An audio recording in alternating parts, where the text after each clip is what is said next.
global energy crisis. Look, there is no doubt, at least in my mind, and I would believe yours, that we are about to see crude oil really make incredible gains moving forward. Like I said, we need crude oil to drop a little bit, establish a new floor. Actually, we don't need this, but this is what we're going to see. And it's going to go much higher. So when we get this pullback in crude, that should really set off some alarm bells in your head. And, I mean, if you wanted to, you could take advantage of this, getting long energy, getting long crude oil via some ETF, exchange traded fund.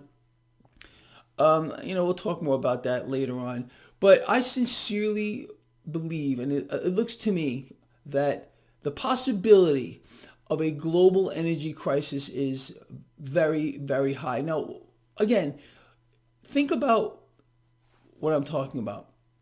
If in fact, because all we do is move from crisis to crisis to crisis, they allow an energy crisis to develop globally, well, that's going to give the central banks of the world the ability to say, oh, it's not us. It's not us causing inflation. It's energy. You see, look, it's a scapegoat. Central banks are looking for a scapegoat here to blame surging inflation on. Again, they have to remain blameless.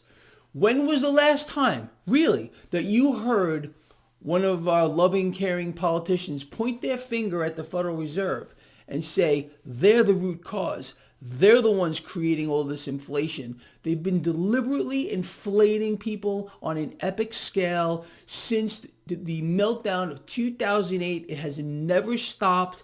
Look at the Fed's balance sheet. Central banks around the world, they are working in concert to deliberately inflate.